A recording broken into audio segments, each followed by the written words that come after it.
Сәлем оқырман. Шәкәрім Құдайбердіұлы, Ләйлі Мәжнүн махаббаты. Ғарапта бір бай болды, дәулет асқан, саудасы бар патшамен араласқан. Құдайдан бір мирасқор бала сұрап, малының садақаға көбін шашқан. Бай еді, қайыры мол, бек қабағат, тіледі бала бер деп көп жамағат. Көп тілегі көл деген мақал дайын болыпты бәйбішесі екі қабат. Босанып аман есен бір ұл тапты, жан жаққа сүйіншіге кісі шапты. Жақсының тойға келген бәріне де сый қылып ат мінгізіп шапан жапты. Қайыс деп ол баланың атын қойды, қуанып неше түрлі қылды тойды. 40 күндей кедейлерге тамақ беріп, Меккеде талай түйе құрбан сойды. Келбеті бұл баланың өзгеден жат, көрсең бір, көргің келер неше қабат. Бетінде бек сүйікті бір нұры бар, қыласың ықтиярсыз шын махаббат. Балқытар жылы жүзі сүйегіңді, бергендей аса мұқтаж тілегіңді. Неге жақсы көргенің мағлұм емес, арбап тұр нұрлы жүзі жүрегіңді. Баланың 40 толып өтіп еді, тойдың да тарқар кезі жетіп еді. Шырқырап бала жылап қоя берді, қатындар тойға келген кетіп еді. Көтерді уат алмай қолын алып, ойласты қалды ма деп науқас шалып. Бар екен әлем асқан бір дәрігер, әкелді соны біреу жылдан барып. Баланың, деді дәрігер, дені таза, науқасын білмей қалсам, менде жаза. Бір түрлі жүрегінде қайғысы бар, білмеймін, не себептен болды наза. Көтерсін бұл баланы даяшы қыз, сыртынан байқап отыр өздеріңіз. Көшеде балалармен алдандырсын, болмаса біле алмадық мәнісін біз. Баланы даяшы қыз алып жүрді, артынан ата-анасы қарап тұрды. Көтерген бір баланы даяшыға, Құдайым әлгі қызды жолықтырды. Көрген соң бірін-бірі жақындасты, баланы уатуға ақылдасты. Қолында екеуінің екі бала, біріне бірі қарсы бетін ашты. Баласы оның дағы жылайды екен, көтеріп уатқаны ұнайды екен. Балалар жылағанын қоя қойды, себебі әр нәрсенің Құдайда екен. Үйіне даяшы қыз қайтып келді, қалайша уатқанын айтып келді. Тағы да ертең түсте жылаған соң, қайысты қыз қолына қайтып берді. Базарға даяшы қыз тағы барды, біреуді бала уатқан тауып алды. Баланың бетін ашып көрсетсе де, шырқырап, онан жаман ойбай салды.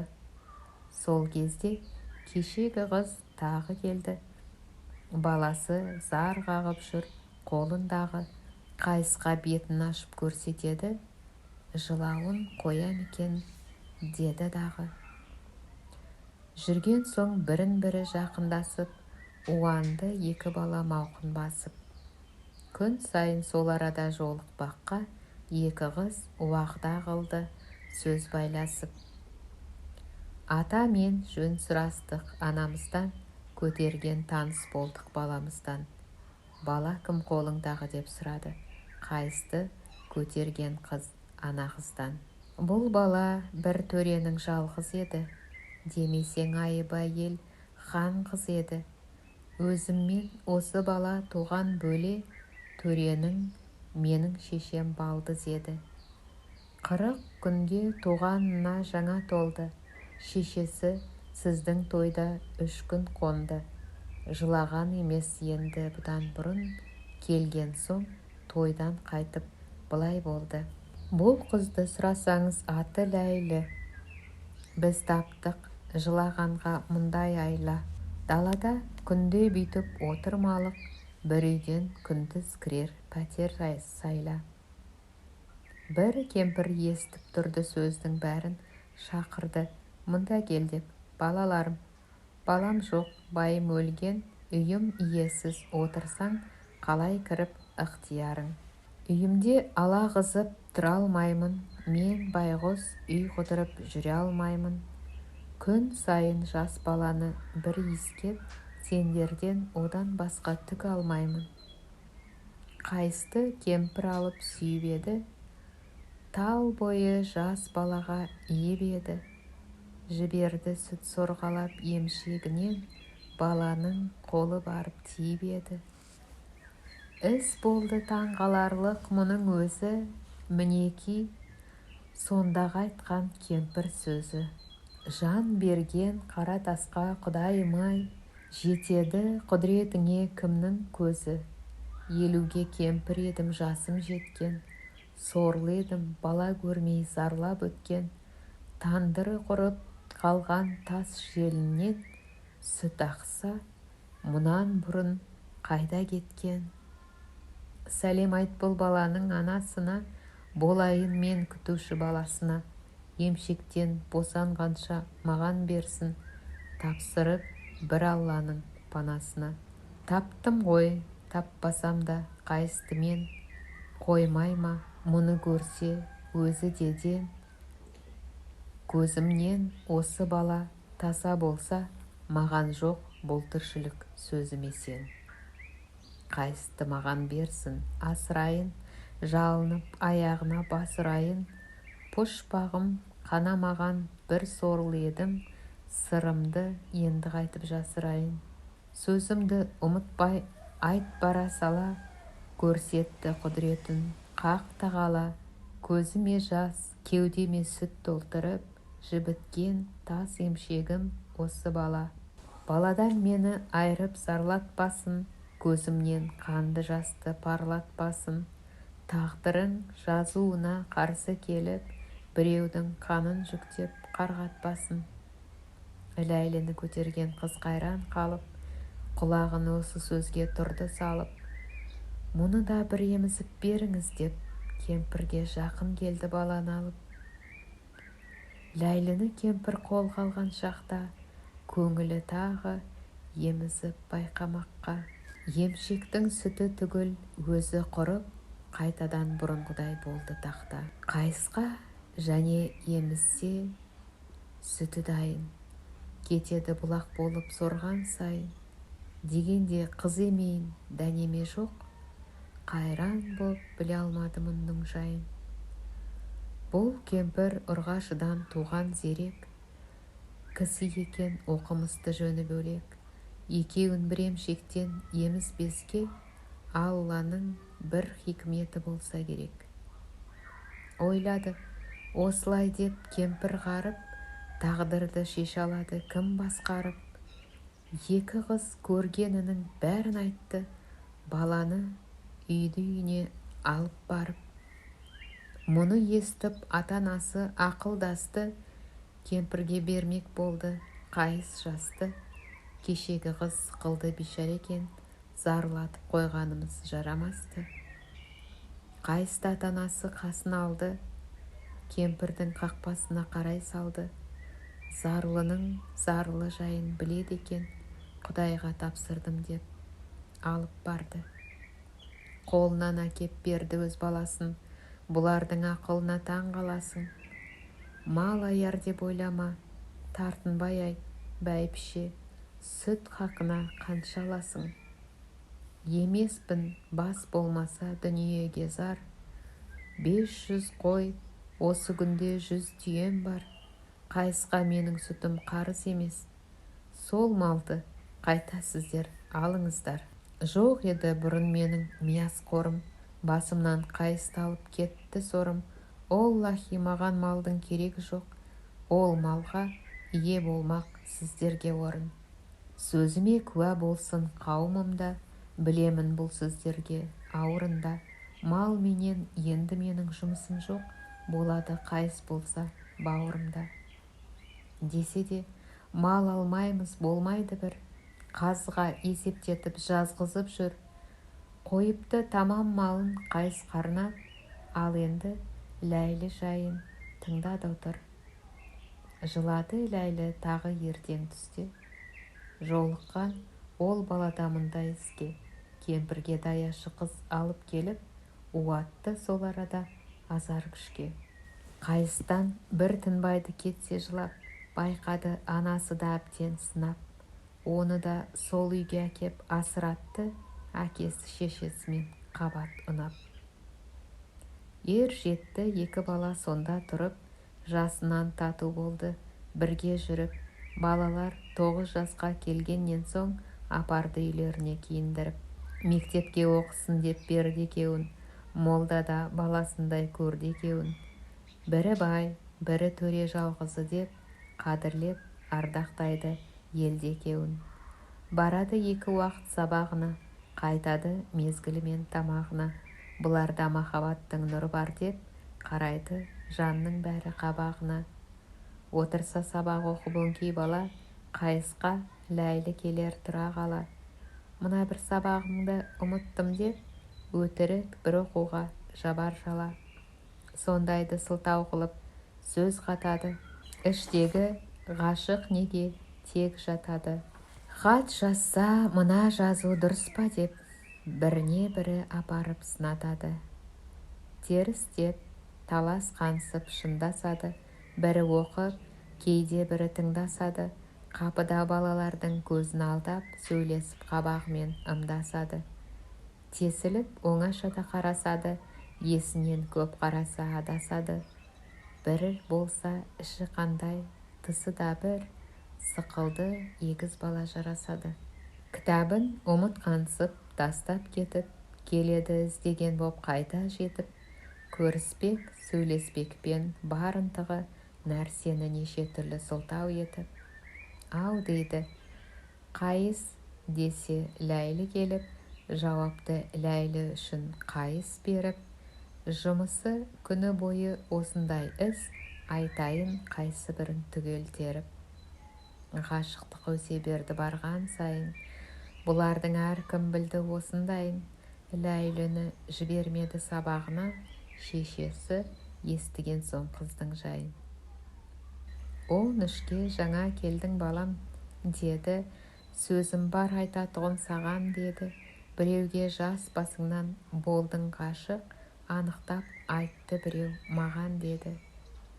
Сабаққа жібермеймін енді сені, қалқыма қарамастай қылдың мені. Сен түгіл үлкендерге лайық емес, шығардың ойымда жоқ неменені. Түсібең әлдегімнің алдауына, сабаққа себеп болды бармауыңа. Егер де бұл мінезді тастамасаң, кісендеп, қолыңда кел байлауыма. Әжекау, ғашық деген қандай жұмыс? Білмеймін мағынасын айтшы дұрыс. Оқуды ғашық деген оқығам жоқ, ұқтырып бұл сөзіңді байқа бұрыс. Білмесең, онан арман тіпті білме. Білсең де білдірмеспін саған мүлде. Сөзімнің ғашық деген мағынасы, еркекпен жас басыңнан ойнап күлме.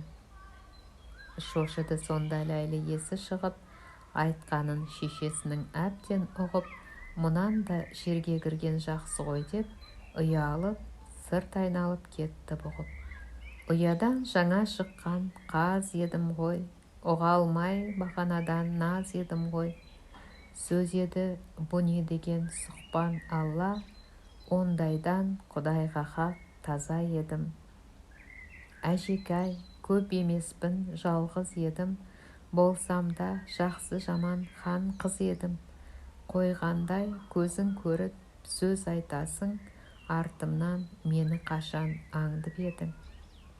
Әжекай, ашуланып налып айттың, зарыңды бір жолата салып айттың. Құдайдан сұрап алған жалғызыңа, бұл сөзді қайтып аузың барып айттың.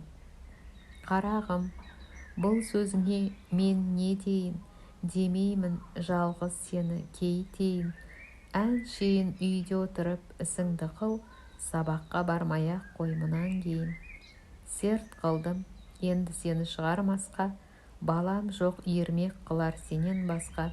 Емессің еркек бала молда болар, жетеді осы оқуда сендей жасқа. Соны айтып шығармады қызын үйден, Ләйліге осы жұмыс қатты тиген. Қыз жиып күндіз алаң болса дағы, түн болса ұйқы көрмей жанып күйген. Сабаққа қиын болды бармағаны, көрмекке қайыс еді арнағаны. Ләйлінің ғашық оты ішін өртеп, бір үйде жалғыз жатып зарлағаны. Ай нұры да азаяр, айнала шеті толған соң, ақ жүзіңнен нұр таяр, арманда болып оңған соң. Оңбасына амал жоқ, қызыл гүлің солған соң, махаббаттан жаман жоқ, бір айрылмақ болған соң. Кешегі біздің күн қайда, күнде жайнап жүретін, ойлағанмен не пайда, медресе қалды кіретін. Қаспен ғана қабақтан ымдағанды білетін, айла қылып сабақтан қайыс жоқ ойнап күлетін. Өшірілмей түнде шам, өз үйім болды абақты, қайысты көріп отырсам, оқымай-ақ сабақты. Ғашықтық оты алдыма, жасымнан тартты табақты, жайнаған өмір қалды ма, қақтырмай-ақ қабақты. Мен зарладым бұл жерде, қайысқа үнім жетер ме, жалынсам соққан желдерге, сәлемімді алып кетер ме. Біз сықылды зарлыға, Алласы рахым етер ме, көзім жетпес алдыма, осымен өмір өтер ме.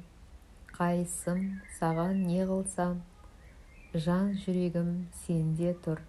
Сен не сездің, не білдің, сенің жаның менде тұр.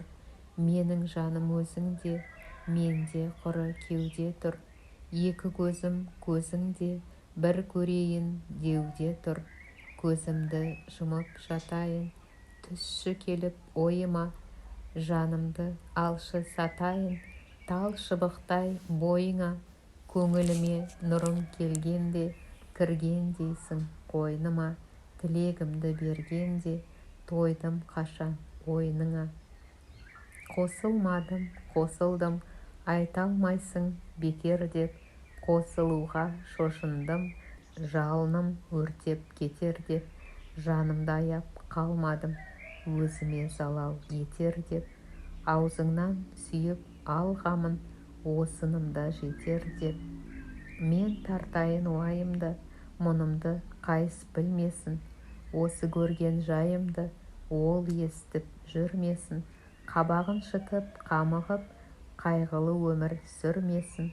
Мен сорлыны сағынып, медресеге кірмесін. Кіріп барса ләйлі жоқ, қайсым қайтып шыдасын. Ләйлісіз жерде пайда жоқ, осыған не амал қыласың. Суретімді сонда қыл, құдіреті күшті құдасың. Суретке бер және тіл, мен екен деп ұнасын. Соған тұрса жұбанып, жалынға жанып жатайын. Қайсым жүрсе қуанып, қайғысын мен ақтатайын. Ғашықтықтың дертіне күн сайын әрі батайын. Жетпек болсам сертіме, ол үшін жанды сатайын. Қиындық па, қызық па, білемісің сырымды, Алла жазған сызық па, көремісің түрімді. Бағасын ешкім біле алмас, рахатқа бермен мұнымды. Жан переуат қыла алмас, осы көрген күнімді. Мектепке ерте қайыс барды. Жан-жаққа Ләйлін іздеп көзін салды. Сабаққа келмегенін есткен соң, ғашыққа шыдай алмай талып қалды. Молда да, балалар да қайран қалып, үйіне науқас па деп қойды апарып. Су бүркеп гүлмен желпіп ата-анасы отырды, қайыс есін жиып алып. Айналды ата-анасы баладан кеп, ғарыптар зарланып жүр уайым жеп. Табипқа жібергелі жатыр еді, баласы безек болды, жіберме деп. Дәрігерге қаратпаймын жын қақса да, дертімді ойымдағы шын тапса да, Құдайдан басқа менің дәрігерім жоқ. Бұл дерттен жазылмайтын кім бақса да. Байқайын серуендеп тауға шығып, сабаққа ішім пысты тым қыстығып. Осыдан Құдай оңдап жазылмасам, сіздерден науқасымды қойман тығып. Жалма-жан жабдық сайман жиып жатыр, құрбысы, құлы қайда, бәрін шақыр. Елсізге шығып алып қайыс жатты, бір сайға тігіп алып алтын шатыр. Ләйлі деп зарланады ұзақ түнге, жүдеді қайғы сасып күннен күнге. Ғашықтық ішін өртеп диуана боп, қор болып адамдықтан шықты мүлде. Бір құлы әкесіне берді хабар, жиылды өңкей құрбы бай-батшалар. Ата-ана, елі жұрты бәрі барып, қайыстан қалайсың деп сұрады олар. Демеңіз, қалқым, мені Құдайға шет, атанам қақыңды кеш, мархамат ет. Дауасы науқасымның сіздер емес, аман бол, үмітіңдіз қасымнан кет. Дертіме табылмайды сізден айла, кісендеп жынды десең мені байла. Аузынан ақ дегенде жалын шығып, деді де талып кетті. Ләйлі, ләйлі. Ел білді науқасының не екендігін, байқады дерті қатты бекемдігін. Ләйліні сұрай барды жұрт айналып, білген соң шын ғашық екендігін. Болыпты қайыс ғашық балаңызға, көз көрмей өтіріккен анамыз ба? Жасында көріспеске жылаушы еді, ойлаңыз, соны салып санаңызға. Ләйліні жынды болды көрмеген соң, жаны бар кеудесінде өлмеген соң, Құдайым іштен туа қылды ғашық, екеуі қабат өлер бермеген соң.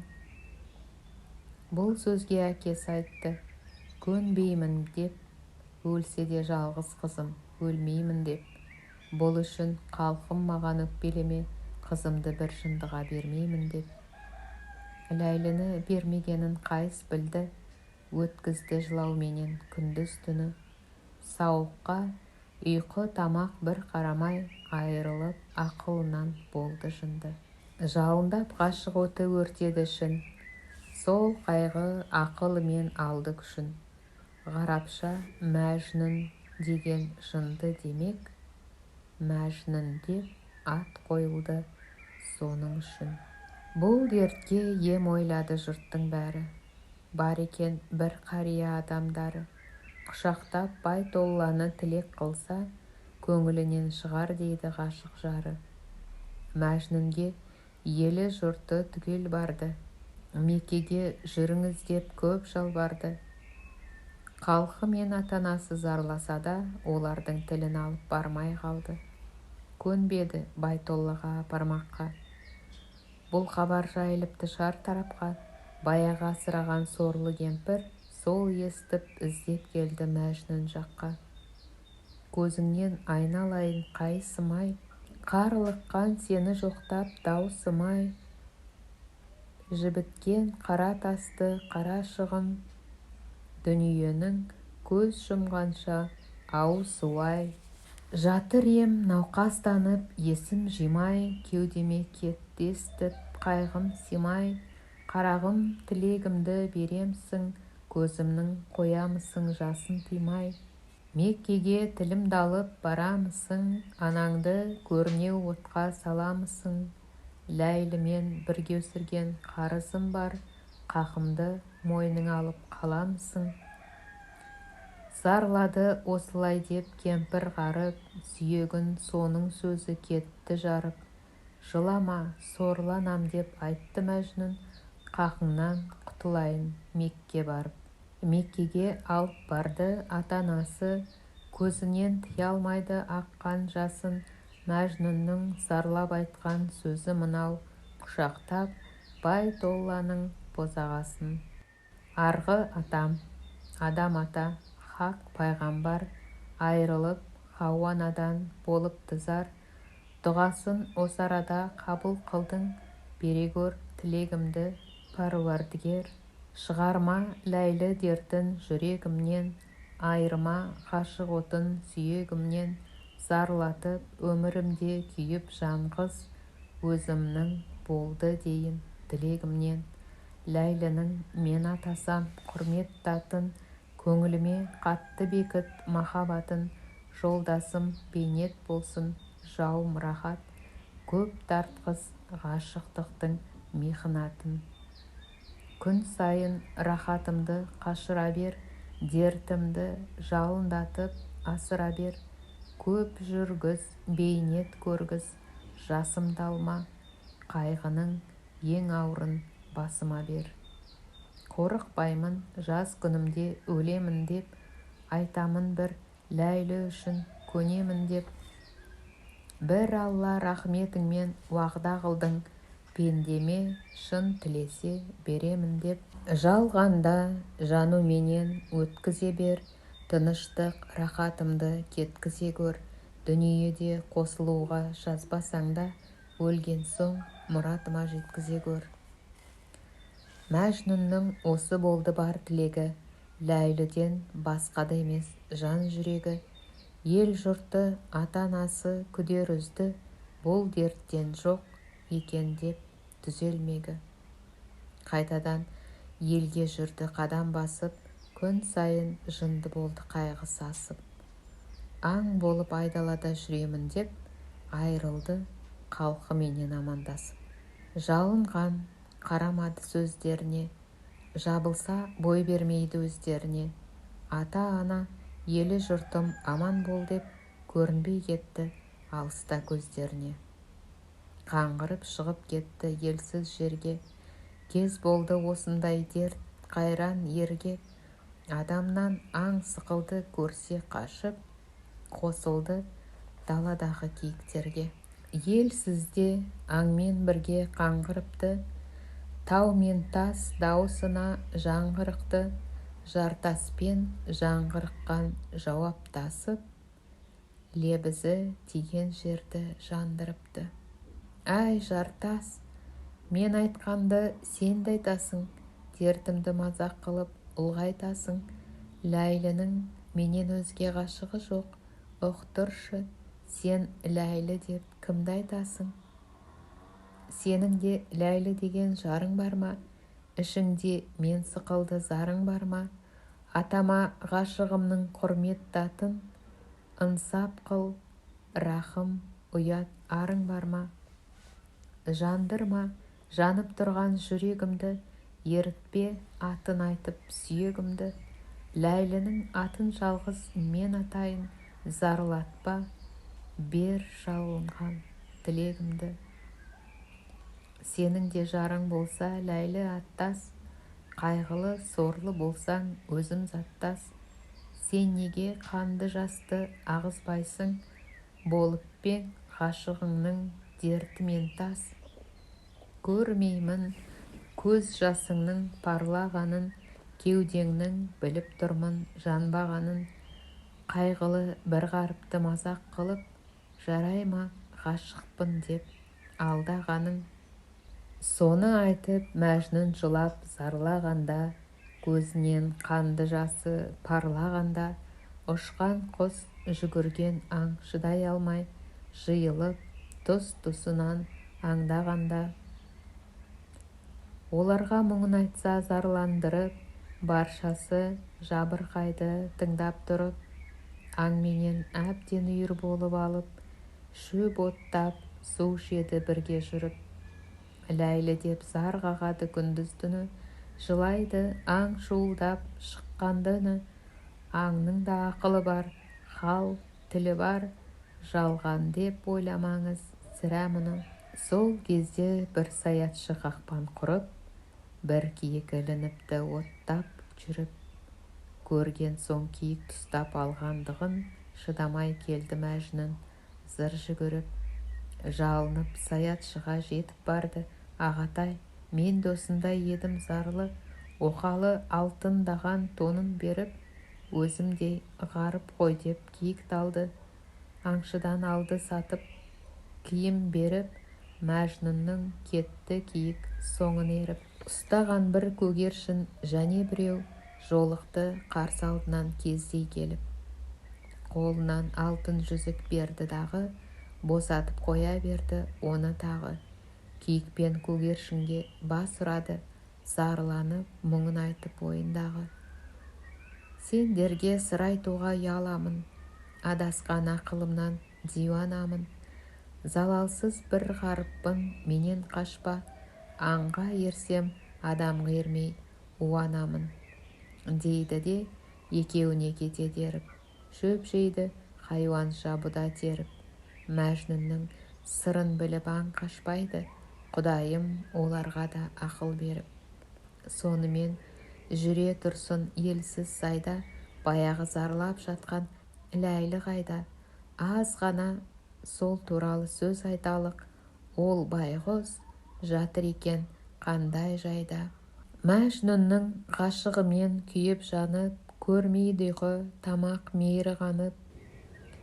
Бір түні ай жарықта тысқа шығып, білдірмей еш адамға жүр зарланып. Сөйлесті аспандағы айды көріп, жүресің жердің жүзін сен тексеріп. Бір түнде дүниені шарқ ұрасың, Мәжнүннен қуантсаңшы хабар беріп. Қайда жүр, тірі жүрме, не қылып жүр, ішімді ғашық оты жандырып тұр. Болсаң да сен де мендей күнге ғашық, нұрымен жарқырайсың, жанбайсың құр. Күн ғашық сағандағы салды нұрын, бармеді өзіңде нұр онан бұрын. От салды жүрегіме менің Мәжнүн, аузымнан шықты жалын, көрдің түрін. Мұнан соң барда аяңдап тоғай жаққа, жеміспен аға жеткен бау жарбаққа.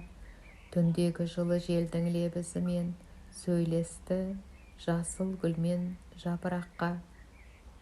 Жылы жел, ғашығымның лебін дейсің, сен мені не білесің, не білмейсің. Желменен сыбырласқан жапырақтар, шын ғашық болсаң неге егілмейсің. Түн болса дымқылшықпен буланасың, өтірік ғашықпын деп қуланасың. Қан ағыз ғашық болсаң жас орнына, егіліп жыламайсың, суланасың. Жел сенде ғашықпын деп дау қыласың, кейде көзден жаңбыр жауғызасың. Жасылдың жерге біткен бәрі жарың, көңіліңде әркімге бір ауғызасың. Кейде сен жапырақты ұн қыласың, аямай қызыл гүлді сындырасың. Соғасың кейде жұмсақ, кейде қатты, құбылып кімнің көңілін тындырасың. Сөйлесті онан кейін жұлдыздармен, жаным-ай, көрдің бе, деп Мәжнүнді сен. Жарымды жаным сүйген бір көре алмай, сұрайын мен хабарын көрінгеннен. Ей жұлдыз, түнде тудың, күндіз батып, қасыңды кімге ымдайсың қимылдатып. Ғаріппын мен өзіңдей тұтқындағы, зарлаймын күні бойы үйде жатып. Қаптайсың түн болғанда көктің жүзін, сорлымын қатты тартқан қайғы сызын. Сендерге дүниеде таса жер жоқ, Мәжнүннің тым болмаса көрсет жүзін. Бір жұлдыз ағып еді жерге таман, дегендей қуанады жарың аман. Жүріпті жұлдыз аққан жаққа қарай, жобасын көрсет тау деп осы маған. Алдында бір адам тұр қараңдаған, сескеніп Ләйлі жақын бара алмаған. Досым ба, дұспаным ба кім білет, байқамай жарамас деп араңдаған. Ол келген Мәжнүн екен Ләйліні іздеп. Ғашығым, ойлап бедің көреміз деп. Ләйлі айтты, аманатыңды ал қарағым, мұнан соң тірі көрмен күдер деп. Ойлады, қызға жақын барайын деп, құшақтап бір сүйгізіп қарайын деп. Көрем бе мұнан кейін көрмеймін бе, сақтаулы аманатымды алайын деп. Барады жақындаса жанып күйіп, денеге болар емес дене тиіп. Екеуі шыдай алмай талып кетті, аузынан алған екен бірер сүйіп. көрдің бе? Шын ғашықтың анық жайын, іштегі от дәуірлейді барған сайын. Бұл жерде екі ғашық жата тұрсын, батырдан Науфал деген сөз айтайын. Ғарапта бір батыр бар Науфал атты, ұстаған шариғаттың жолын қатты. Қайдағы қайғысы көп ғарыпты іздеп, соларға қылады екен мархаматты. Жалғыз-ақ шариғатты мықты ұстайды, өлсе де оған қарсы іс қылмайды. Шықпайды адалдықтан қылдай тайып, алса да басын кесіп бұрылмайды. Мұңлы үшін жанын отқа салады екен, қасына әскер ертіп алады екен. Бір кезде зорлық көрген жан бар десе, ерінбей әдейі іздеп барады екен. Мәжнүннің ата-анасы жүрді зарлап, ізденіп, ем таба алмай елді шарлап. Науфалға кемпір бастап алып барды, кісідей суға кеткен талды қармап. Ей батыр, атың шыққан жер жиһанға, қайдағы болысушең ғарып жанға. Ісі хақ шариғатқа түзу болса, таяныш болушы едің жығылғанға. Ғадалат рахым қонған жүрегіңе, ну біткен тумай тұрып сүйегіңе. Кем-кетік бейшараның әкесіндей жеткізбей қоймаушы едің тілегіне. Зарланып келіп тұрмыз алдыңызға, бір балам ғашық еді хан қызына. Қайғыдан қаңғып кетті диуана боп, жынды деп бермей қойды жалғызыма. Екеуі ғашық болды туа сала, көрмесе жылайтұғын болды бала. Халқымнан сұрасаң да сөзім рас, осындай күйге салды хақ тағала. Қайғырып айдалаға кетті балам, өмірі қорлықпенен өтті балам. Осыған Құдай үшін мархамат қыл, сарғайып өлер халге жетті балам. Орнынан Науфал сонда атып тұрды. Батырлар қайдасың деп бір ақырды. Жаны үшін жаным құрбан балаңдық деп әскерін ертіп алып Науфал жүрді. Жалғыз-ақ болсын дейді сөзің рас. Жаралған сондай іске бұл ғарып бас, жолына шариғаттың ісім түзу. Құдайым болса жәрдем, ол құтылмас. Мәжнүнге кешікпей-ақ жетіп келді, жарыңды әперем деп ертіп келді. Қырамын, қыз бермесе тұқымын деп Ләйлінің әкесіне хабар салды. О дағы намыс қылды қызын бермей, елшіні қайырыпты сөзге көнбей. Әскерін жиып алып қарсы шықты, Ләйліні бермеймін деп өзім өлмей. Соғысып екі әскер араласты, қыз үшін бірін-бірі жараласты. Қайтпаған жаннан беті өмірінде, Науфалдың батырлары қайта қашты. Науфалдың жатқан үйі алтын шатыр, сәждеге басын қойып Мәжнүн жатыр. Бір дүбір естіген соң Науфал шықса, алдына келді қашып өңкей батыр. Тақсыр-ай, қашпаушы едік жаудан ығып, жеңібек жау әскерін жерге тығып, шыдатпай бет қаратпай қайта қуды. Ғажайып алдымыздан бір өрт шығып. Білмедік қайдан шықты осы жалын, мұндай іс болған емес бұрын мәлім. Сопыдан кереметті сұраңызшы, сол кісі білем екен мұның қалін.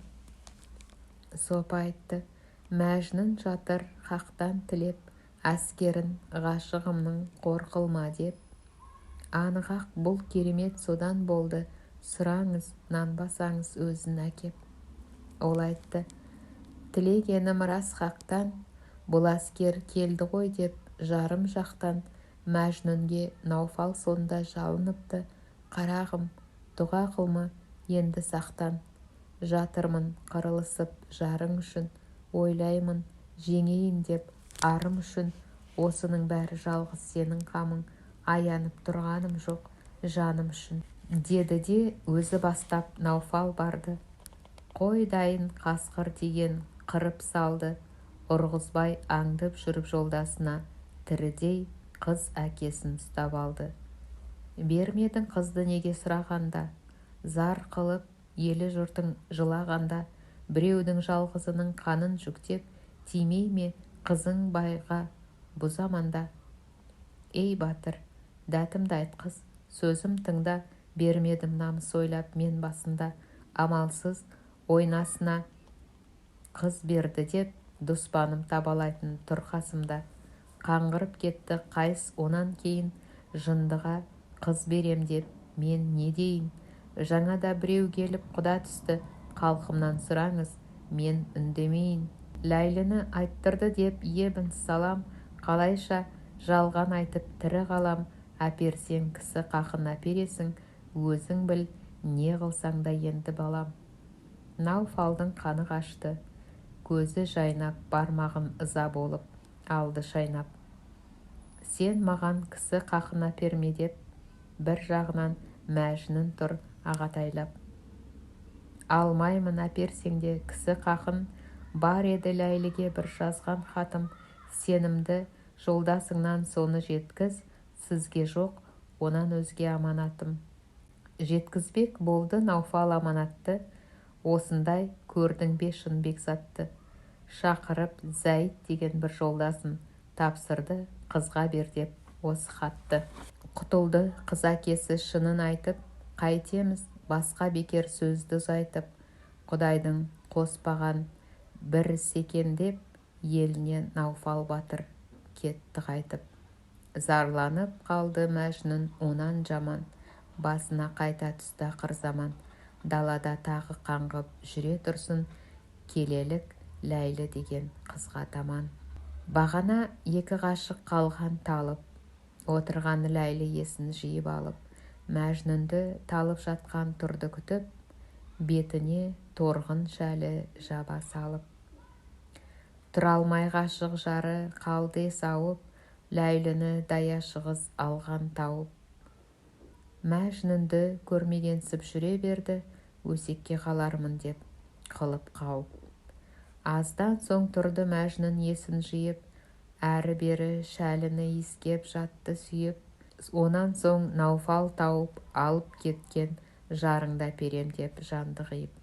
Ләйлі қыз үйде отырып күйіп жанды, айналды бір көбелек жаққан шамды. Шам менен көбелекке мұңын айтып, өткізді кірпік қақпай ұзақ таңды. Көбелек, сен де мендей шамға ғашық, боласың қайтып ғашық менен асып. Күйсең де өлмесеңші мен сиқылды, өлесің екі айналмай мұнша сасып. Қарамай шыдасаңшы жанғаныңа, білген соң жетпесіңді арманыңа. Тартсаңшы неше жылдай жар күйігін, разы ма жарың өле қалғаныңа. Шам, сен де лапылдайсың жанған болып, көңіліңде қайғылы дерт арман болып. Байлаулы қол аяғың басың қара, жылайсың көкке назар салған болып. Жалындап сен жанасың жалғыз түнде, тұрасың жанбай аман ұзақ күнде. Жанамын күндіз түні мен қайғыдан, рахаттан күдерімді үздім мүлде. Көзімнен міне ағып тұр қанды жасым, ғашықтың қайғылы оты ішкен асым. Көзіңнің қаны түгіл жасы да жоқ, жанғансың, түні бойы май жұтасың. Досың май, дұшпаның жел, тез өлесің. Жанғанға шыдай алмай жөнелесің. Сүйікті досым бейнет, жауым рахат, қалайша енді маған теңелесің. Соны айтып отыр еді жаққан шамға, ұқсады біреу бір хат ұсынғанға. Қараса ғашығының жазған хаты, отырды азар шыдап оқығанда. Хатты алып Зәйд екен келген кіріп, ысылған мұндай іске талай жүріп. Мәжнүннің жазып берген сөзі мынау, айта алсам дәл осындай қисындырып. Ғашығым, жанға өлшеген Ләйлі жаным, белгілі бір сен үшін зарлағаным. Егерде өзің сүйіп тиген болсаң, қайырлы құтты болсын жар тапқаның. Мен дағы сен қуансаң қуанамын, күн көрген көлеңкеңде дуанамын. Қарағым, жарлымысың, зарлымысың, анықтап сырыңды айтсаң уанамын. Алдаған сөзім емес байқайын деп, жарыңнан көңіліңді шайқайын деп, алдаған сөзім емес байқайын деп, жарыңнан көңіліңді шайқайын деп, қосылған өзің сүйіп жарың болса, ойладым разылығымды айтайын деп. Ойымнан махаббатың кетпейді бір, сен сүйсең бөтен жарды, ол неге тұр? Жүрегім әлі өзімнің жарым дейді, хат жаздым сандалақтап, сонымен құр. Бір хат жаз, осы хатты апарғаннан, алғанша хабарыңды жүрегім қан. Шыныңды айт, Құдай үшін алаң қылма, құрбаның болсын енді бұл шымын жан. Жылдан бер, не де болса хабарыңды, топырақ баспай тұрып ажарымды. Сен кетсең өзге жарға тез өлемін, білмедім онан басқа табарымды. Бар сөзін хатындағы оқып біліп, қағазбен қалам алды Ләйлі тұрып, қайтадан ғашығына жауап жазды, көзінің қанды жасын сия қылып. Бұл сөзге таң қаламын нанғаныңа, жеткізер кімді жалған арманына. Қарағым, қайтып аузың барып айттың, өзгеге сені тастап бармағыма. Орайым барма менің сенен кетер, ондайға алаң болмай жүрсең нетер. Әкемнің беремін деп айтқаны рас, әуре боп болмас іске жүр ғой бекер. Ойладым, есіткенде өлейін деп, сен үшін қу жанымды берейін деп, тоқтаттым өзімді өзім қайта ойланып, Құдайым шыны жазса көрейін деп. Жаратқан Алла мені бір сен үшін, жаралған жар едің ғой сен мен үшін. Барам деп өзге адамға ойламаймын, көңілім бір Құдайға сенген үшін. Кім қылды бала күнге саған ғашық, уандым сені көрсем мауқым басып. Қарағым, соны ойламай неге жаздың, Алланың тағдырына қарсыласып. Қарағым, мен сенікі, сен менікі, орайсыз құр үміт қой өзгенікі. Алланың бекіткені бұзыла ма, бұра ма, Құдайсың пенденікі. Тағдырда не жазылды көрейік те, көңілді бір Аллаға берейік те. Көз бұрмай, көңіл бұрмай, мінез бұрмай, шын ғашық бетімізбен өлейік те. Өзге ойды разы емеспін, көп ойласаң, кешікпей жолығып кет, мен ойласаң, көзіңді көріскенше жеткізейін, бұл сөзді шын емес қой деп ойласаң. Ол хатты Зәйд кетті тағы да алып, кешікпей аялдамай қайта салып. Адасып ақылынан жатқан жерде Мәжнүнге Ләйлі хатын берді апарып. Ол кезде жатыр еді есі кірмей, қолына берді хатты Зәйд білмей. Алды да қалтасына сала салды, Зәйдті адам бар деп көзін елмей. Жатқанын есі кетіп сонда білді, қасында айықсын деп күтіп тұрды. Ғашығың қатты науқас, шақырады деп, Зәйдке біреу қылып хабар қылды. Тұра алмай Зәйд кетті, Мәжнүн қалып, жерінен түрегелді жатқан талып. Есіне алған хаты сонда түсіп, оқыпты қалтасынан жұлып алып. Білген соң хатын оқып көңілі тынды, сөзінен таба алмады ешбір мінді. Ләйлінің жайын енді сөз қылайық, тоқтатып қоя тұрып Мәжнүнді. Ләйлі жүр Мәжнүн үшін жанамын деп, айттырған ебін салам аламын деп. Бір күн атасына берді хабар, қол ұстай бүгін ешке барамын деп.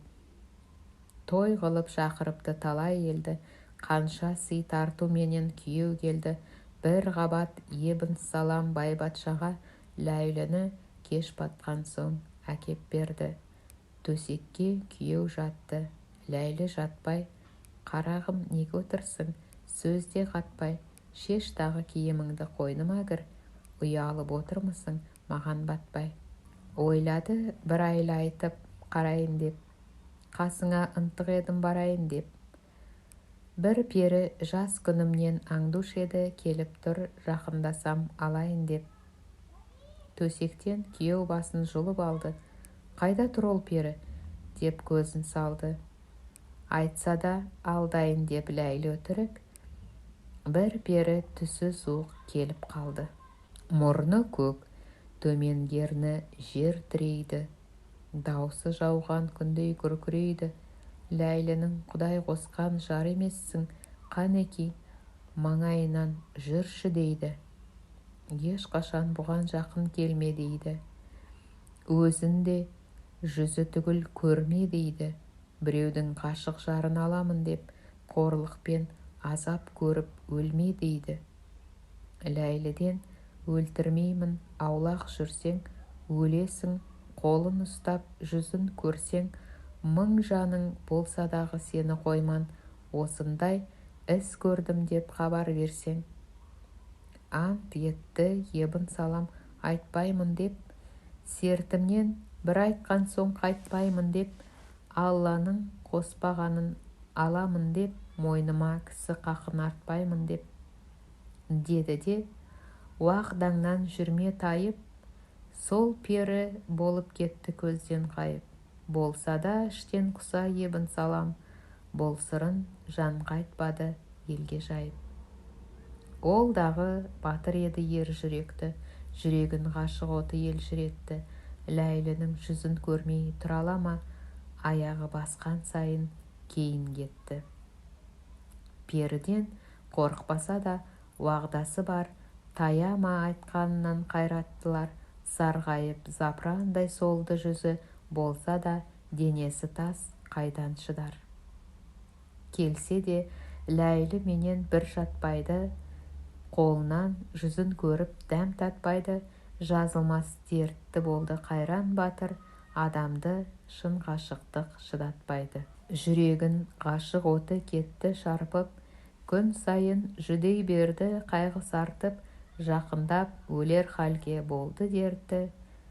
Есіл ер ала алмады бойын тартып, науқасы барған сайын кетті деңдеп, дерт емес жазыларлық дәрігер емдеп, өлімге таянғанын білгеннен соң, Ләйліні шақырыпты жақын келдеп. Мен саған жар емеспін, жақыныңмын, қайғымен қапыда өткен пақырыңмын. Именбей енді менің қасыма кел, барында қоштасайын ақылымның. Мәжнүнге ғашығыңды білмеуші едім, ортаңа оны білсем кірмеуші едім. Ол саған ғашықтығын білсем дағы, сен оған ғашық қой деп жүрмеуші едім. Көрсетті тағдыр маған жасырынды, ашты ғой пері келіп бар сырыңды. Көңілімді сен алмасқа бекіткенмін, ойлама жалғаншы деп пақырыңды. Періден ойлап едім қашпайын деп, өлермін азар болса саспайын деп, білген соң өзімді өзім тоқтатқамын, ғашықтың сырын елге шашпайын деп. Сорлы едім, бір айтқан соң мойын бұрмас, өліммен уағда бұзған бәрі бір бәс. Мәжнүнге сәлемімді айт, көре қалсаң, құрбы едім бір жыл туған түйдей құрдас. Мәжнүнге жазып қойған бар бір хатым, тілегім соны тапсыр аманатым, артымнан дұға қылсын хақын шешіп, ұмытпасын ибн салам менің атым. Сен де кеш әдепсіздік істерімді, көре алман енді қайтып түстеріңді. Тағдырда қосқан болса көрісерсіз, күйдірме қайғы ойлап іштеріңді. Мінеки қайғы ойлаған мен не болдым, гүл едім жайнап тұрған бүгін солдым, деуші едім жердің жүзін аралармын, жалғанның бір қызығын көрмей өлдім. Сізді айтса бізді де айтар кейінгілер, қояды кімді жұтпай бұл қара жер. Алланың жазғанына ризамын, атақсыз атсыз өлер кей пенделер. Сіздер де сөз боларсыз артқыларға, жанашыр жаны бардың ғашық жарға. Аузынан кешу алып кетер едім, мәжнүнді көрмей өлдім, амал бар ма? Мен дағы 7 атадан едім жалғыз, қарағым, жазам болса естен қалғыз. Қалыңға бергенімнің бәрін кештім, малымды әкең айтып жиып алғыз. Ұзамай маған ажал келер әлі-ақ, қылғамын әлде қашан сені талақ. Сендерге менің қылар бөгетім жоқ, мен ойлап өз жарыңнан болма салақ. Мәжнүнге айт, дүниеге қойсын сенбей, жүреді неге түзде саған келмей. Жарына жаны барда бір жолықсын, болмасын қайдан білді о да мендей. Айттым ғой, адаспасам білгенімді, сіздердің көрмей өттім күлгеніңді. Дүние-ай, көрер мекем ақыретте, Мәжнүнмен құшақтасып жүргеніңді. Есіркеп, Ләйлі тұрып жақын келді, жүрегі тазасына көңілі сенді. Мен кештім, сіздер де кеш, деді дағы, шахадат иман айтып жөнелденді. Тағдырда солай жазған Пәруардігер, бұл сырды өзге білмес, Ләйлі білер. Ләйлінің үйден шыққан үнін естіп, жүгірді тыста тұрған күзетшілер. Өткенін Ибн Салам халқы білді, бір талай есткен соң жұрт жиылды, шығарып жаназасын таза арулап, қабірін бек айбаттап күмбез қылды. Ләйлінің ойындағы ғашық жары, ойлайды, байы өлді деп жұрттың бәрі. Өлгенін Ибн Салам сылтау қылып, ішінен шықты тысқа қайғы зары. Мәжнүнді неге ұмытсын өлгенінше, зарлайды соны жоқтап өз көңілінше. Отыр деп байын жоқтап халық ойлайды, жасырмай жылаған соң жұрт көзінше. Шаһарға бір күн келді Мәжнүн қаңғып, ойы бар бір жолықпақ Ләйліні аңдып. Бір шалды біреу ұрып жетелеп жүр, кісендеп тепкілейді бетін шаңғып.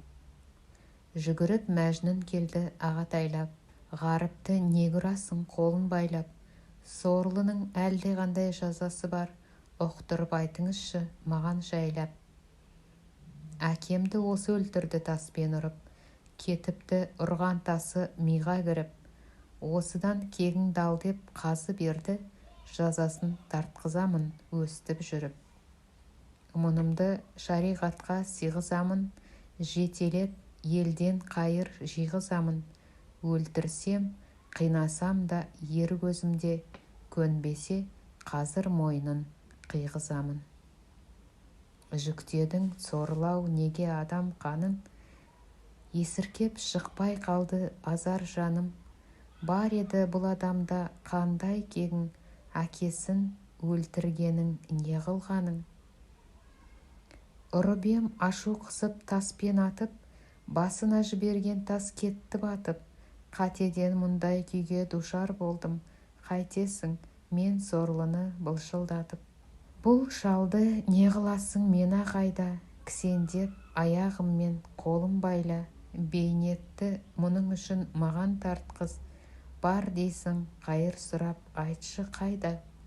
Босатты өзін беріп әлгі шалды, кісенді аяғына өзі салды. Мәжнүнді шал орнына ноқталап ап, жетелеп әр қақпаға алып барды. Ләйлі деп зар қағады тынбай жылап, жүреді кешке жақын қайыр сұрап. Отырған терезеде Ләйлі көріп, жығылды есі кетіп тамнан құлап. Дүрс етіп жерге түсті Ләйлі барып, таныды оны Мәжнүн көзі шалып. Өлгелі әншейінде жүрген сорлы, көрген соң құлағанын қалды талып. Тырп етпей жатып алды есін жимай, кісі тұр жетелеген оны қимай. Аузынан ақ дегенде жалын ашты, қалың дерт жүректегі ішке симай. Кісенді аяғынан шешіп алды, ноқтаны сыпыра алмай кесіп алды. Жындыны қайтемін деп кетті тастап, сорлының өлмегенде несі қалды. Бір қатар сол арада жатты талып, аздан соң екеу есін жиып алып, Оңаша қараңғы түн, еш адам жоқ. Ғаріптар мұңдасады жақын барып. Қарағым, деді Ләйлі, қарызыңды ал, құшақтап қойныма қолыңды сал. Жолықпақ күнде мұндай табылмайды. Бір татқыз, тым болмаса тіліңнен бал. Мәжнүн-ау, ғашық болсаң сөзіңе жет. Дертіме осы арада бір дәрмен ет. Тіліңнен сорғыздағы бір құшақтат. Әйтпесе өз қолыңнан өлтіріп кет. Өлемін қосыла алмай қалсам дағы, ұмытпаймын ақыретке барсам дағы. Болады сен сау қалсаң мен өлейін, құшақтап шыдай алмай жансам дағы. Жақындап келді тілін берейін деп, сорғызып мауқын басып көрейін деп. Аузына аузы барып тиген кезде өртеніп бара жатыр өлейін деп. Ұмтылды құшақтайын жансам да деп, бұл жерде жаны бөліп қалсам да деп. Айқасып аш белінен жабысады, өлемін ақыр қайда барсам да деп. Лапылдап шыдатпады күйіп жанып, қолдарын кейін кетті жазып алып. Қараса біреу жақын келіп қапты, сырт беріп жүре берді Ләйлі қалып. Мәжнүннен бір қалмайды әлгі жаяу, шаһардан шыққан кезде келді таяу. Кідірмей әлдегім деп кетіп еді, сыбырлап тоқтаңыз деп айтты баяу. Тоқтады, көрейін деп мұның түрін, білерлік адам ба деп Ләйлі сырын. Қараса өңі сұрлау жап-жас жігіт, ұмытпаса көрген емес мұнан бұрын.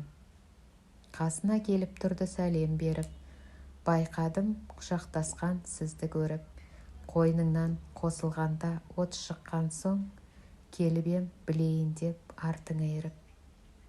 Білушем ғашықтықтың менде халін, жасыңнан сенің жайың бізге мәлім. Әдейі айырмаққа барып едім, болушең мен болмасам күл мен жалын. Білемін өлім емес саған бұйым, жаныңды аямайсың жалғыз тиын. Бейнетке шыдай алмай өлді десе, болмай ма бәрінен де осы қиын. Жолықсаң құшақтама, құр жүзін көр, іштегі жалын шықсын, сөйлесе бер. Жалғанда қосылуға жазған болса, табады өзі-ақ ебін пәруәрдігер. Жалынға сен шыдасаң қыз шыдамас, өлтірсең өзің өртеп тіпті ұнамас.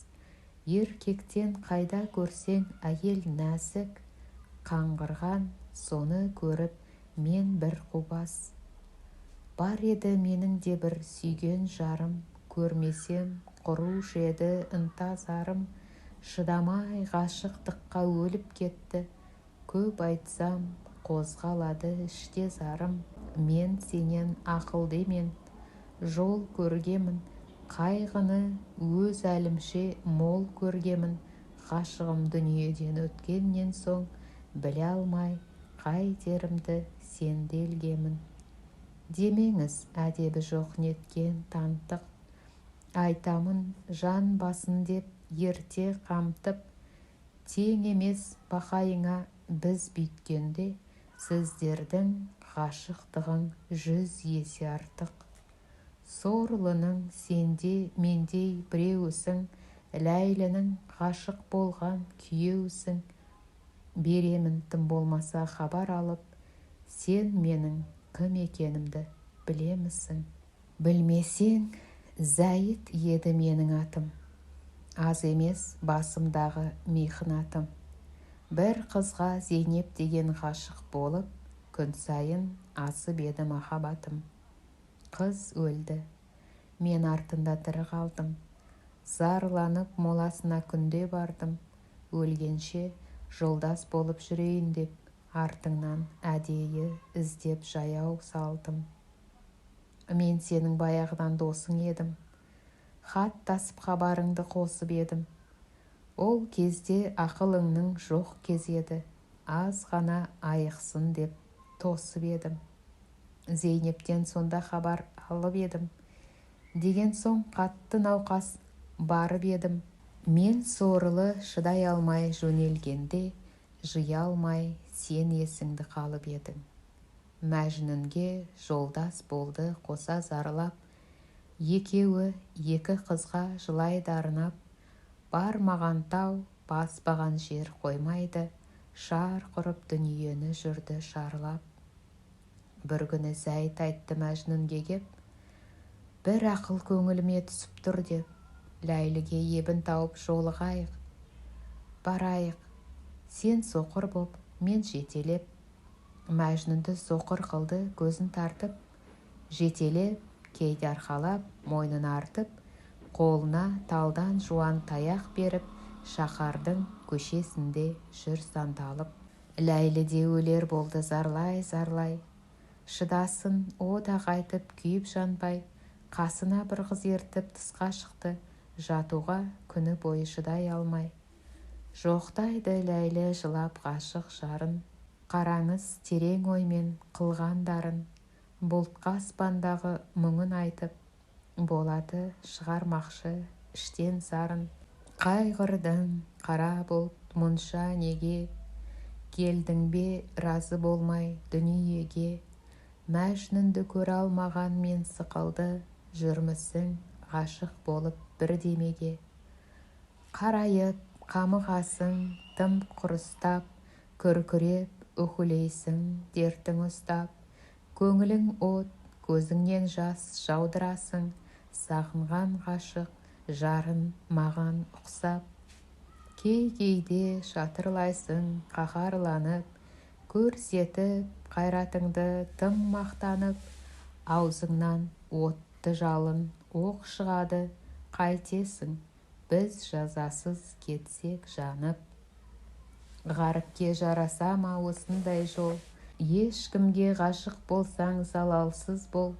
Қыласың бірде ашу, бірде рахым, төменсің сенде менен айтқаным сол. Сен неге күннің көзін жасырасың, қайғысын қайғылының асырасың. Нұрымен ғашығының тұрса жайнап, сұрланып жердің өңін қашырасың. Рахымсыз неткен жаман сенің ниетің, көрмесе жер мұңаяр күннің бетін. Күн жерге, жердегі шөп күнге ғашық, дерті зор, улы жүрек болар шетін. Қызыл гүл бұзылмай ма күн көрмесе, жарынан жарқыраған нұр көрмесе. Рахым ет, көз жасыңнан су беріп кет, қайғыдан қура бөлер дым көрмесе. Көкарай көлеңкеңнен күңгірт тартты, көрдің бе жер жабырқап, қайғысы артты. Құйып кет көз жасыңды сорғалатып, бұршақпен шөп қиратып жаума қатты. Торламай айығып кет жермен күнді, мұң айтпа күнді бермей о да мұңды. Қызыл гүл мен сықылды, ол бір зарлы, көре алмай күйіп жүрген Мәжнүнді. Тұр еді көкке қарап Ләйлі зарлап, жақындап екі жаяу келді барлап. Бұл келген бағанағы Зәйт екен, Мәжнүнді соқыр қылып жүрген алдап. Ағам деп көзі шыққан айта салып, жетелеп бір соқырды қасын алып, әркімнен көшедегі қайыр сұрап, Ләйлінің маңайына тұрды барып. Соқырға қайыр берді жиылған көп, айламен Зәйт тапты осындай еп. Ләйліге жақын келді әлгі соқыр, қарағым, мархабатың болмай ма деп. Екенін мұның Мәжнүн Ләйлі білді, көз ішін шықты ма деп қайғы қылды. Қалтадан пешет деген бір хат алып, соқырға садақа деп соны берді. Санап ап, ашып көріп адам жоқта, ішінде ақшасы бар аз ба көп пе, қайырды көрнеу берген мақтау болар, пайғамбар жасырын бер деген жоқ па?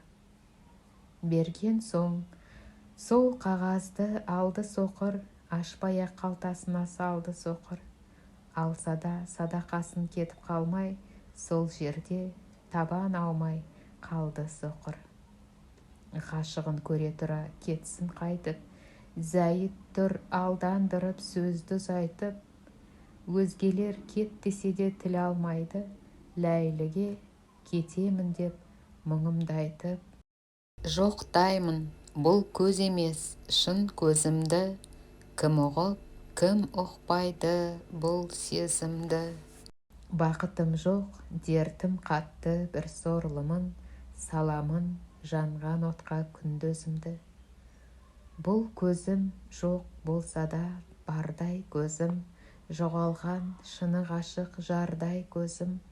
Қайғыдан босанарлық уақытым жоқ, көміліп топыраққа қалмай өзім. Көрсем де дүниені көргенім жоқ, көңілімді өзге жанға бергенім жоқ. Жалғанның рұқсатынан мүлде бездім, шықпай тұр құр жаным, өлгенім жоқ. Көзім тұр дуа қылсаң көрейін деп, көңілім тұр күйе бермей өлейін деп. Қайғыдан қашып өлген ерлік емес, бейнетке жүрегім тұр көнейін деп. Қалқам-ау, өлейін бе, өлмейін бе? Ем сұрай мұнан кейін келейін бе? Көзімнің дауасының ақысы үшін жанымды осы арада берейін бе? Ғаріппін, жылап туған өзімді көр, шатасқан диуана боп сөзімді көр. Дертіме бұжалғанда дауа бар ма? Соқыр деп жиренбесең көзімді көр. Көтерді көлеңкеден орамалды, ішінен сезді Ләйлі бұл амалды. Көзіне Құдай үшін қарайын деп, білген соң жақын барды ол амалды. Деді де көрсетеді міне көзім, қараңыз айла қылып айтқан сөзім.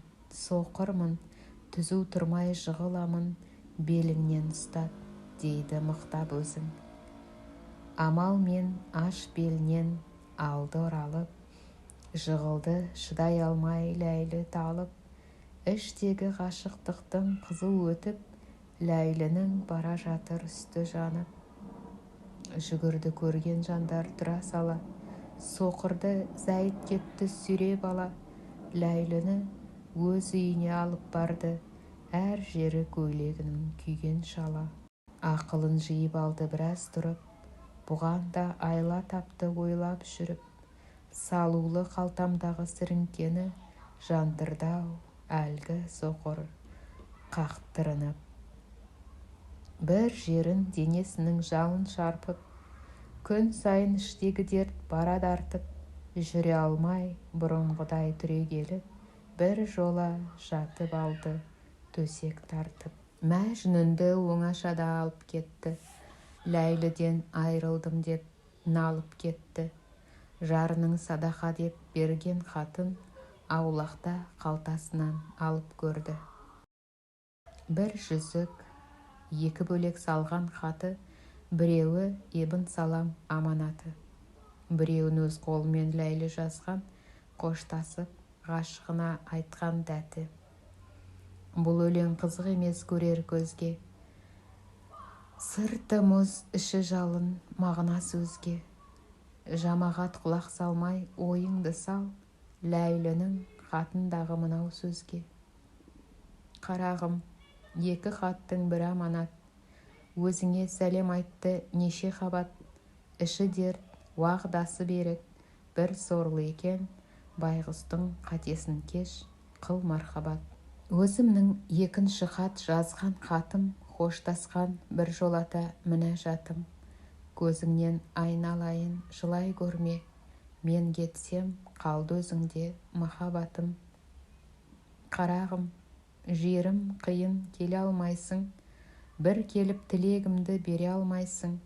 Бұрынғы көп сөзінің бірі деме, мұнан соң дүниеде көре алмайсың. Демеушем, қалқам сені күйгізейін, деуші едім күнде саған сүйгізейін. Денеңе денем тисе жана бердім, өлген соң құшақтатып тигізейін. Ғашыққа сендей шыдап жүре алмадым, қойныңа арманым сол кіре алмадым. Қайтейін, атым әйел, денем нәзік, еркектей қайрат қылып тұра алмадым. Сен жеңдің, мен жеңілдім, бұрын өттім, жолыңа шыбын жанды құрбан еттім. Қолына сағынғанда қарасын деп, белгіге жүзігімді беріп кеттім. Артыңнан түнеугіде біреу кетті, шаһардан шыға бере саған жетті. Сол барған енді ойласам Зайыт екен, шошыма, мен Зайытпін десек нетті. Сол жерде-ақ аманатын бермес педім, құшақтап жатып сені өлмес педім. Не өліп, не қосылып сол арада, тағдырда не жазылса көрмес педім. Өкініп өткен іске алмас пайда, Зайыттей іздесеңде жолдас қайда. Жүзімді тірі күнде бір көріп қал, бір айла табар Зайыт осындайда. Баптанар жай ойланып заман емес, кешіксең мен боламын аман емес. Зайыттың сенен гөрі есі дұрыс, Зейнепке қосылам деп алаң емес. Зайытке сәлемімді айт, айла тапсын, бір амал жолығуға қылып бақсын. Шошимын жүрегімнің соғысынан, көре алмай аялдасаң қалар ақсың. Аман бол, жолықпасаң мұнан былай, бейісте қосылуға жазсын Құдай. Ішімді іштен туа елжіретіп, еріткен жүрегімді ғашығым-ай. Мен үшін мәжнүн болдау қайыс атың, өзгеден бөлек еді махаббатың. Көзі нұр, көңілім айда қарашығым, ішіңді күйдірмесін жазған хатым. Мен үшін кезіп кеттің айдалаға, білмедім кеткеніңді қайдалаға. Қарағым, ақыретте тапсайық, бұл өмір енді қайтып айналама. Қарағым, аманатың кетті менде, сақтап кел қарызымды бұзбай сенде. Иншалла кейінгіге жыр болармыз, есіркер дұға қылар туған пенде. Қарағым, басқа жарға көзің салма, жалғанда опа бар деп қапы қалма. Біреуге аманатым беріп кетіп, бейісте қосыла алмай сонда ұялма. Жалғанда білгеннен соң тұрмасымды, жолыңа қылдым құрбан бір басымды. Әншейін үлгі болсын деп айтамын, білемін жанға мойын бұрмасыңды. Мен үшін тентіредің, Мекке бардың, Құдайдан ауыр науқас сұрап алдың. Әншейін бала ғашық жаман шөлмей, белгі боп кейінгіге мирас қалдың. Кім қалар біздің қылған ісімізді, жаратқан өзгеден жат ішімізді. Ғашықтың әулиесі деп ақ айтар, артқылар көрмесе де түсімізді. Келіп жүр өлгім дағы күмбезіме, көрінер мен кеткен соң кім көзіңе. Өлген жоқ, мен өлсем де махаббатым, кетіп тұр амандасып күнде өзіме. Кеш қалқам, әйел едім, нашар едім, мауқыңды тірі болсам басар едім. Зарланып қабіріме келіп тұрсаң, қойнымды әлім келсе ашар едім. Құдая қосылмадым бұжалғанда, болады мен сықылды кім арманда. Қақ жарып қабірімді жібергейсің, басыма келіп мәжнүн зарлағанда. Қарағым, мен өлді деп қайғы жеме, білемісің жан өлмейді, өлер дене. Келгенде амандаса бейітіме, сөзіңдай тірідегі өлді деме. Құр денем білмесе де жаным білсін, жаныма өлгендердің мәлім қылсын. Сен де өліп, жаным жанға қосылғанша, сағынбай дауысыңды сезіп жүрсін. Қарағым, жаза берсем жандырармын, Дертіңді ауырлатып қандырармын, жылама, Құдай қосса қияметте құшақтап, құмарыңды қандырармын. Мәжнүнге қиын тиді хат оқыған, отырды шыға жаздап, құр шыбын жан, көзінен жас орнына қан сорғалап, қағаздың беті болды қып-қызыл қан. Қараңыз, ғашығына ауған ниетін, махаббат билеген жан қандай шетін, егіліп ет бетінен жата қалды, бетіне басып алып хаттың бетін. Кеттің деп неге тастап мені қиып, аладандасында хаттан сүйіп, Мәжнүнді Зәйд келіп құшақтайды, көзінің о да ала алмай жасын тыйып, ол дағы ақылынан кетті адасып, жүрегін ескі дерті қайта басып, болса да жаны темір шыдатама, қоштасып жазылған хат амандасып.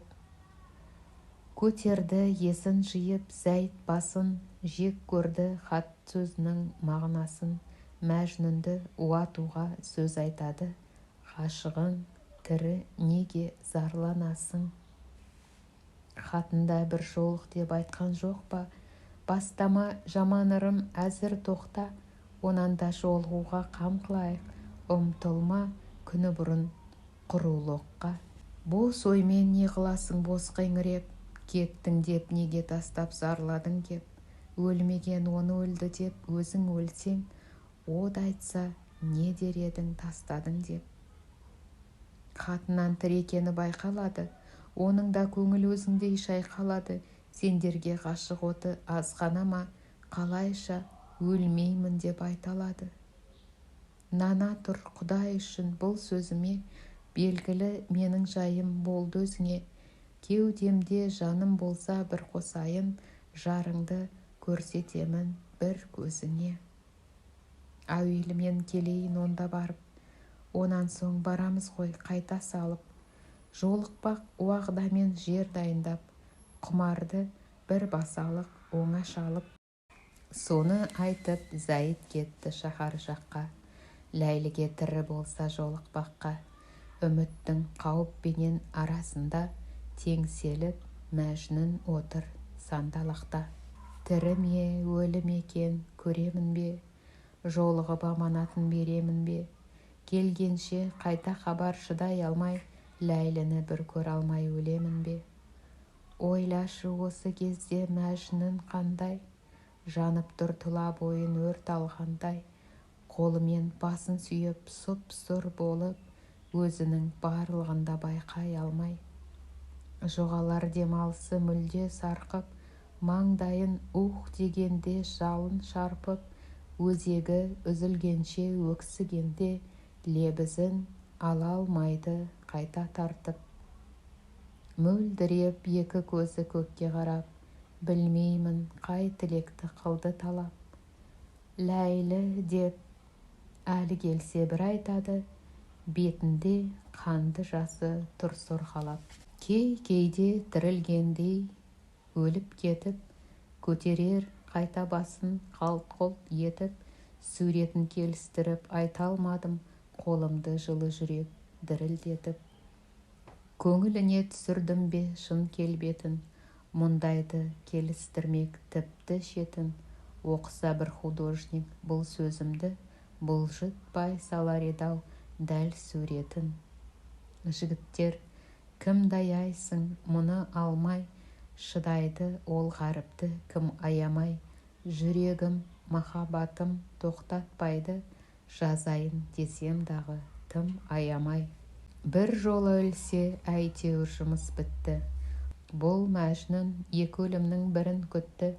Зәйд кеп бір хабарын бергенінше, болар ма мұнан қиын уақыт тіпті. Болсаң да шыдар медің қандай батыр, осындай күйде болды Мәжнүн пақыр. Өлі емес, тірі емес боп отырғанда, бір адам шаһар жақтан келе жатыр. Бір тұрып бір отырды келгенінше, хабарын неде болса бергенінше, қайғыдан өмірінде бір босамай, қайран жас қаңғып өттау өлгенінше. Зәйд де жай басады ентелемей, не тірі, не болмаса өлі демей. Мәжнүнге түсі суық көрінеді, намасын алып келген періштедей. Ей Зайыт, қандай хабар алып келдің? Сұрланып қаның қашып нағып келдің. Шынын айт, азар болса өлген шығар, тірі деп болмай іздеп барып келдің. Жолдасым, көргеніңді бұрып айтпа, мені аяп ет жүрегің жылып айтпа. Жүзінде ғашығымның өлімі тұр, құрбымсың маған айла қылып айтпа. Ғашығың, деді аман маған нансаң, жалған деп амалым не, нанбай қалсаң. Күнертең жолығуға сөз байладым, бақшада жолығасың кешке барсаң. Біз барып отырмақпыз көп зиратқа, бақша бар оған жақын шаһар жақта. Ымыртта Ләйлі келмек бақшасына, сол жерде уағда қылды жолықпаққа. Нандырды не қылса да жылы сөзбен, ғашығы тірілгендей күдер үзген. Отырды таң атқанша азар шыдап, қан ағып жас орнына екі көзден. Бейнетті рахат десіп ғашық жарға, тегінде шыны да сол байқағанға. Зейнеппен жүргендегі жайын айтып, ермек қып Зайыт отыр ұзақ таңға. Бұл Мәжнүн тұра тұрсын таңды күтіп, кетпелік Ләйліні де тіпті ұмытып, бағана төсек тартып жатты дебек, салмақты болып дерті қайғы жұтып. Ол Ләйлі күннен күнге нашарланды, ұйқы жоқ, тыныштық жоқ, астан қалды. Бір сұмдық денесінен сезді дағы, шақырып ата-анасын қасын алды. Ата-анам, бір сөзім бар сіздерге айтар, өмірін ажалдының кім ұзайтар. Кетейін амандасып сырымдашып, жалғаннан уақыт жетті енді қайтар. Жыбырлап сорлы жүрек қайта соқты, болмаңыз іздеп әуре кеткен жоқты. Мәжнүнге туа сала ғашық едім, мінекей болдым соған айтқам тоқты. Жасымдақ шыдамаппын оны көрмей, қойдыңдар көре тұра мені бермей. Бұл сізді табалаған сөзім емес, тағдыр сол қалған шығар жөні келмей. Енді мен сыр айтуға ұялмаймын, айтпауға жүрегімді тыя алмаймын. Тіріден өлі кісі ұяла ма? Әйтеуір дүниеде тұра алмаймын. Жастықпен болғамын жоқ жүрек ашық, кетпедім тым болмаса мауқым басып. Шыдамай бір құшақтап сүйемін деп, өртенді өне бойым дертім асып. Күйеуге бермей және қоймадыңдар, той қылып жұртты жиып ойнадыңдар. Сен бердің, тәңірім бермей сақтап қалды, алды деп ебін салам ойладыңдар. Хаты бар, малын сізге берген хаттап, сырының сонда жазған бәрін даттап, өзімді жүзім түгіл бір көре алмай, сонан да қалып еді Құдай сақтап. Мәжнүннің жанында бар жазған хаты, шықты құралды деген жаман аты. Сарғайып құсам менен өліп кетті, оның да менде болып махаббаты. Мәжнүнге жас күнімнен бас ұрушем, ұйқымды бір сол үшін қашырушем. Өлгенін ебін салам сылтау етіп, дертімді онан бұрын жасырушем. Ата-анам, мен өлемін, сен қаласың, айырылып жалғыз қыздан сандаласың. Өлімге таянғанда талып кетсем, бетімнен сүйемін деп қамданасың. Бетімнен, етімнен де сүймеңіздер, біреудің ғашығына тимеңіздер. Денемнің өлсемдағы оты сөнбес, жалынды сүйемін деп күймеңіздер. Десеңіз жанға өлшеген жалғыз балам, кешіңдер қарызыңды ата-анам. Тілегім өлерімде сүйме мені, Мәжнүннен басқа жанға тәнім арам. Қиянат қылмаңыздар Мәжнүн жасқа, мен үшін қаңғырды ғой тау мен тасқа. Баршасын дүниенің қылды талақ, жалғанның несін алды менен басқа. Өлгеннен соң қабіріме Мәжнүн келер, маңымнан аулақ кетсін онды өзгелер. Жетпей ме тірлікте бермегенің, денемді тым болмаса оңаша бер. Басымда зарлағанда Мәжнүн келіп, шыға тұр қабірімді оған беріп, күйеуің қызың менен қосылғанда, тұрғаның ұят болар көзің көріп. Ол кірер қабірімді ашып қойыныма, айқасып салар қолын мойыныма. Болса да ол киімшең мен жалаңаш, ұнайма қарағаның ойыныма. Лақатты кеңдеу қазғыз сол сиярлық, қылмасын екеумізге қабір тарлық. Мәжнүнмен бір бейітте қосылуға, Құдайдан иншалла болар жарлық. Бұлжымай осы сөзім келер анық, болса да сізге күмән маған қанық. Қабірге кіріп өлсе қозғамаңыз, сыртынан жаназа оқып қайтсын халық. Мәжнүнге хат жазғамын мұндан бұрын, қоштасқан сол хатта бар барша сырым. Көрсеңіз үш қайтара сәлемімді айт, аласар жастығымды енді ақырын. Әкесі уағда берді, ұнадым деп, қарағым айтқаныңды қыламын деп. Хош деді, иман айтып көзін жұмды, сөйлеуге бағанадан шыдадым деп. Болғанын бір сұмдықтың көзі көрді, ой байлап ата-анасы жылай берді. Мәжнүн деп жан шаһарда үш айтты да, жалғаннан Ләйлі сөйтіп жөнелгенді. Немене айтып айтпай дүние шолақ, адамның осы жүрген бәрі қонақ. Ерткен тас жүректі қайран Ләйлі, алдарды өмірінің болды солақ. Есіркеп елі жұрты көп жылады, Ләйлі үшін қатты уайым жеп жылады. Мәжнүнге сұрағанда бермей қалған, обалы әкесіне деп жылады. Арулап ертең түсте жаназалап, қабірге алып жүрді солай қарап. Ішіне бір күмбездің қойды дағы, сандықтап мәрмәр таспен қойды қалап. Сіздерден білген сөзді аянбалық, бұл бітті Мәжнүнге аяңдалық. Бақшада жолығам деп күтіп еді, біз енді соның жайын баяндалық. Отырды таңды күтіп талай заман, күн шығып жақындады түске таман. Айналып әңгімеге отырғанда, бұзылды Мәжнүн өңі тіпті жаман. Қадалды сұп-сұр болып көкке қарап, Зәйд жүр не болды деп жана салап. Ләйлінің жаны келіп шақырып тұр, қасында бір талай жан жүр анталап. Зәйд-ау, Ләйлі саған кез келді ме, шынымен мені тастап жөнелді ме? Ләйлінің өткеніне көзім жетті, дұрыс айт, кеше өлді ме, жаңа өлді ме? Қарағым, деді Зәйд, кеше кеткен кезімде өткен екен, жаңа жеткен. Болған соң әбден қойып айтайын деп, мен сізден жасырып ем со себептен.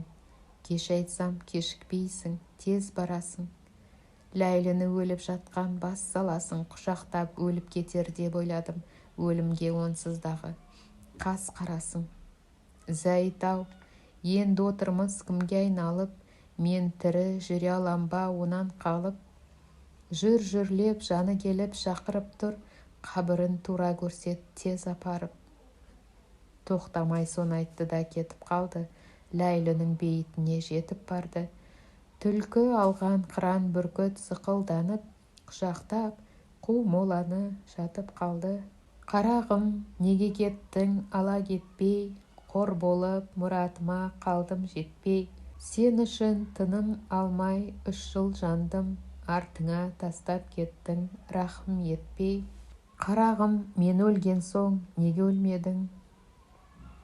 Білесің, бір сен үшін не көрмедім, жаныңнан жанымды артық көргенім жоқ, тартайын бейнетіңді деп өлмедім. Сөзіңе не болса да көнбес педім, жанымды сұрасаң да бермес педім. Көзімше ең болмаса өлсең етті, құшақтап жатып сені өлмес педім. Ғашығым, неге кеттің мені тастап, шақырып алып келді жаның бастап. Қабірдің астында сен, үстінде мен, қосылмай өлейін мен мола жастап. Қалқамай қайта тұрып жүремісің, қабірге мені де ала кіремісің. Өлген соң тигізейін денемді деп, хатыңда жазғаныңды білемісің. Өлсең де келгенім жоқ қаншайым деп, мауқымды келіп тұрмын басайын деп. Хатыңда алдамасаң тағайтқансың, сен келсең қойнымды ашайын деп. Сен кеттің, тірі қалдым, ұлғайды арман. Айрылып сорлы болдым ғашық жардан, айтқаның қате болып көріп беді, өлген соң бола менді сөзің жалған. Деме сен өліп қалдым, сен менен қаш, айтқаның рас болса қабіріңді аш. Жаталық бір орында құшақтасып болсақ та, мен киімшең, сен жалаңаш. Жіберді сол қабірді тәңірім жарып, Ләйліні құшақтады Мәжнүн барып. Қайтадан қалыбына түсті сандық, қосылды осылайша екі ғаріп. Қабірдің Зайыттағы басын деді, кет алмай жолдасының қасын деді. Жалғаннан сөйтіп өтті Ләйлі Мәжнүн, сол жылы дәл 16 жасын деді. Сыртынан жаназа оқып қалқы кетті, бұл өлім талай жанды еңір етті. Аямай ажал шіркін кімді алмайды, ол түгіл пайғамбарға қаза жетті.